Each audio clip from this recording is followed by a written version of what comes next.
There's a moment in life that doesn't look like a breakdown. It looks like nothing at all.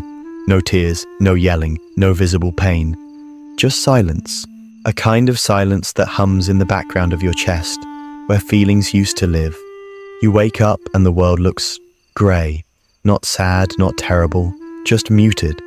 Coffee tastes the same, music doesn't hit the way it used to, and laughter feels like something you're watching through glass. You tell yourself you're fine, because technically you are. You're functioning, you're showing up, you're smiling when you should, but somewhere deep down, you know something's gone missing. That's what emotional numbness feels like. It's not the presence of sadness, it's the absence of everything. Psychologists describe emotional numbness as a defense mechanism, a kind of psychological shutdown that happens when the system is overloaded.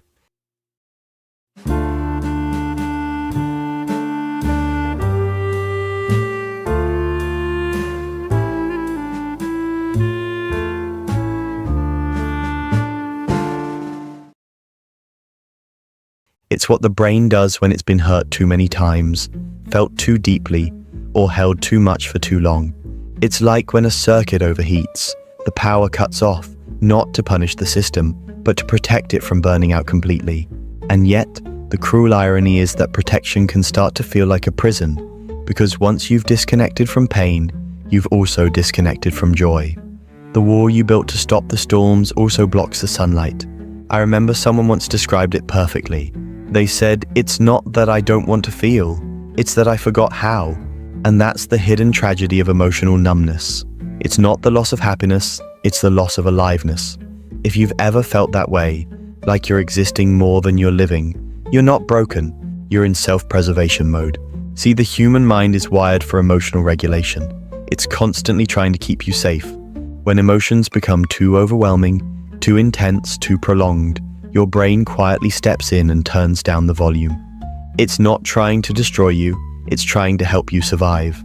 But that survival mode comes with a cost, because when you stay in it for too long, you start to lose access to the very things that make you human. Empathy, passion, awe, and even love. There's a theory in psychology called emotional blunting, often linked to chronic stress, trauma, or depression. It's not always visible on the outside. Sometimes the people who are the calmest, the most composed, are the ones who've shut down the hardest. They've learned that emotions make them vulnerable, so they built a fortress. And they've lived in that fortress for so long, they've started mistaking it for peace. The truth? Numbness is not peace, it's quiet pain. Pain that learned to disguise itself. People who've become emotionally numb often don't even realize it at first. It creeps in gradually. They stop getting excited about the things they used to love. They stop crying when something sad happens, not because they're strong, but because the emotional faucet has rusted shut. They start to say things like, "I don't care anymore," not out of apathy, but exhaustion. Underneath that numbness is usually a story of overextension, of heartbreak, of emotional labor gone unnoticed.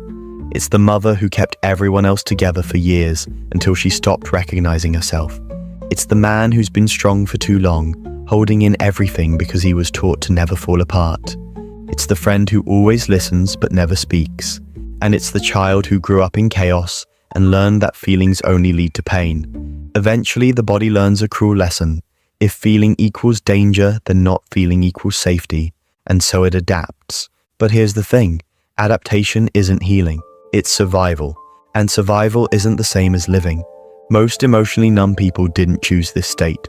They were forced into it by repetition, by the same disappointments, the same emotional betrayals, the same fatigue that taught them that caring too much hurts too much.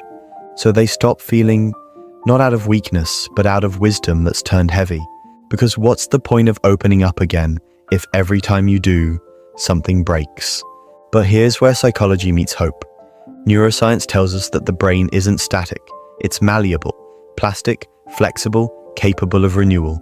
The same brain that learned to shut down can learn to open up again.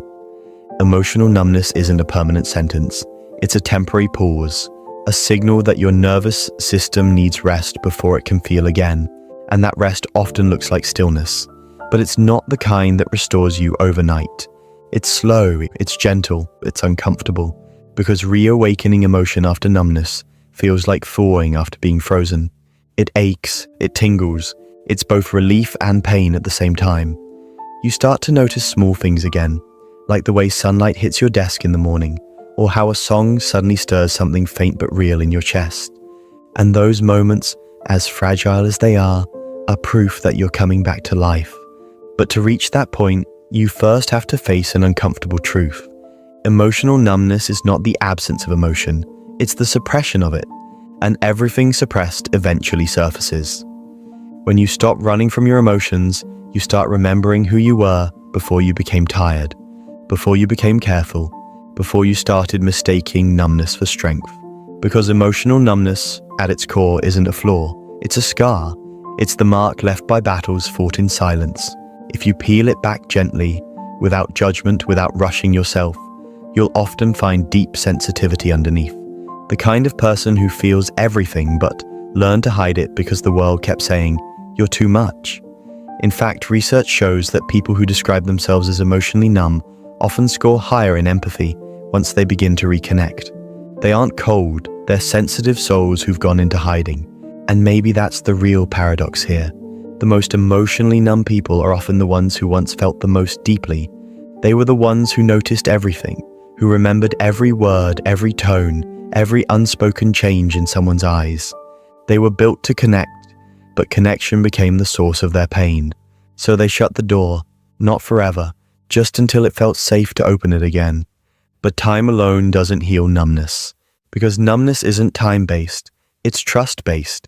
You don't wake up one morning and suddenly feel again. You rebuild safety, moment by moment, until your heart finally believes that it's okay to come out. And that's what most people misunderstand. They think emotionally numb people are heartless, cold, detached. But the truth is they're simply scared. Scared of being flooded, scared of losing control, scared of feeling everything all at once after feeling nothing for so long. The key isn't to force them to feel.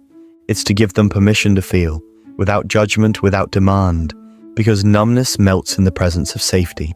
Not pressure, not confrontation, just gentle, consistent safety. If you've been living in that state, please hear this. You're not weak for going numb. You were trying to protect yourself in the only way you knew how. But your story doesn't have to end in emotional silence. Somewhere inside, the part of you that once laughed too hard, cried too easily, and loved too deeply, it's still there. It's waiting for you to knock on its door again, and maybe the first knock isn't grand.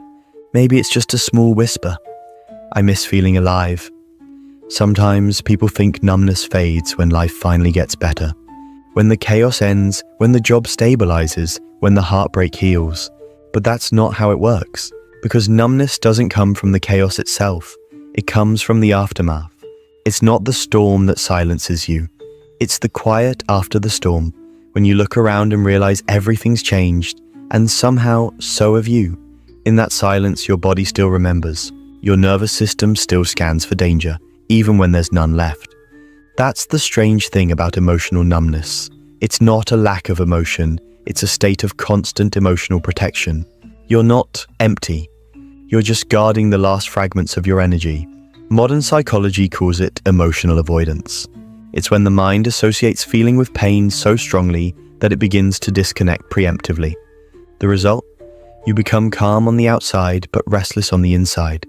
You laugh at the right moments, you nod at the right times, but it feels more like performance than participation. You begin to act alive rather than feel alive. And at some point that becomes your identity. You start telling yourself, maybe this is just who I am now. But it isn't. It's who you became to survive. The truth is, emotional numbness often hides a story of overwhelm. Years of overstimulation, emotional responsibility, or quiet heartbreak that was never given the space to be processed. For many people, it's rooted in the idea that emotions are dangerous, inconvenient, or even shameful. Maybe they were told, stop crying. Maybe they learned that expressing fear or sadness only made things worse. So the body adapted. It muted what couldn't be understood. There's something deeply human about that, because deep down we all want to avoid pain. We distract ourselves with work, with screens, with endless scrolling. We say we're busy, but what we often mean is, I don't want to feel right now. But feelings don't disappear when ignored. They wait. They gather quietly, layer upon layer, until numbness becomes the only thing left you can feel without breaking. And yet this state, as lifeless as it feels, is not the end. It's a pause between who you were and who you're becoming. The psychology behind recovery from emotional numbness is both fascinating and hopeful. Studies in affective neuroscience suggest that emotions are like signals, energy in motion, designed to guide us. When we suppress them, the energy doesn't vanish. It gets stored in the body. That's why numbness often comes with physical symptoms: fatigue, disconnection, brain fog, even aches. Your body isn't betraying you. It's whispering, "I still remember." And healing begins when you start listening again. Not perfectly, not all at once, but slowly, softly, without forcing it. You start by noticing. You notice the moments when you want to shut down, when a song stirs something unfamiliar, when a memory flickers and you quickly distract yourself. Those are the doors back into feeling. They're not threats, they're invitations. One of the most powerful things you can do in that state is to relearn safety, because emotional numbness isn't cured by chasing big feelings. It's healed by restoring small moments of safety, consistently. When the body feels safe again, the emotions start returning on their own. That's why mindfulness, therapy, and grounding techniques are so effective. They don't force emotions, they build trust with the nervous system. You're teaching yourself that it's okay to feel again, that you're not in danger anymore, because numbness is the body's way of saying, "I don't trust that I can survive another emotional hit." And healing is the process of proving that you can. But this healing isn't linear. There are days you'll feel a spark, and days you'll go numb again. And both are okay, because emotional numbness doesn't disappear in one grand moment of clarity. It dissolves in fragments, in micro moments of connection. The first genuine laugh you've had in months, the first tear that doesn't scare you, the first time you say, "I'm not okay," and someone simply listens. In those moments, something inside you begins to thaw, not because the world became easier, but because you stopped pretending it was. It's also important to understand the subtle forms numbness can take. Sometimes it shows up as irritability, sometimes as apathy, sometimes as constant distraction. For some, it's perfectionism, the need to control every detail to avoid emotional uncertainty. For others, it's withdrawal, the quiet disappearing act of someone who's tired of explaining what's wrong when they can't even name it. Underneath all of it is the same silent plea: "I just want to feel safe again." And maybe that's where the real work begins. Not in trying to fix yourself, but in learning to be gentle with yourself.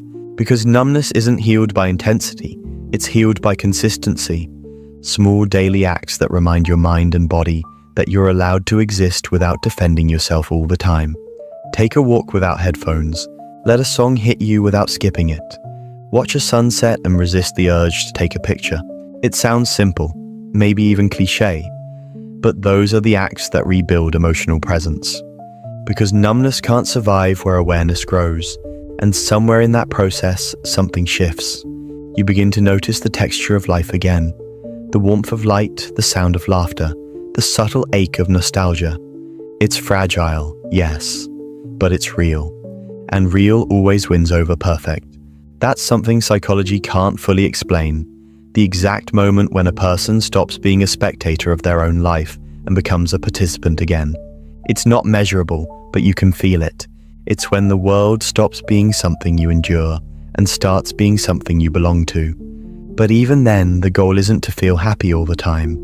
The goal is to feel honest, because emotional numbness often comes from the pressure to always be okay, to always appear strong, grateful, composed.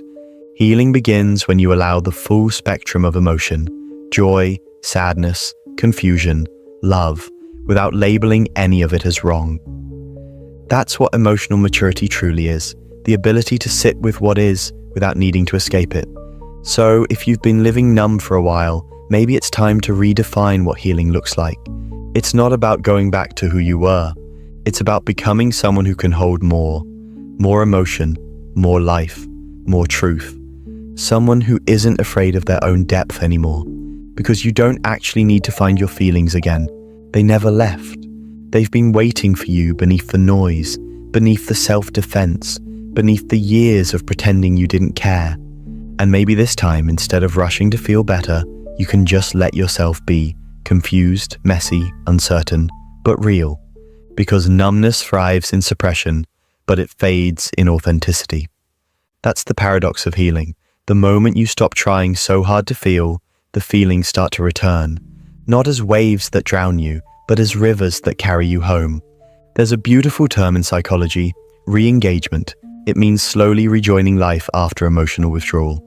It's when you start making eye contact again, when laughter feels less forced, when your reflection looks like someone you recognize. And maybe that's where your story is heading. Not toward perfection, but toward re-engagement, toward life, messy and magnificent as it is. You might not notice the change immediately, but one day, you'll catch yourself smiling for no reason. You'll feel the warmth of it spread through your body, quiet and certain. And in that moment, you'll realize the numbness didn't disappear. You outgrew it, because somewhere along the way, you stopped needing protection from your own heart. You stopped seeing emotion as weakness and started seeing it as proof that you're still alive.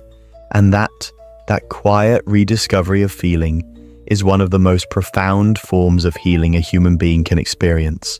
So don't rush it, don't force it. Just keep living, even quietly, even clumsily, until one day you wake up and realize the silence inside you has been replaced by something softer, something warm, something alive, you.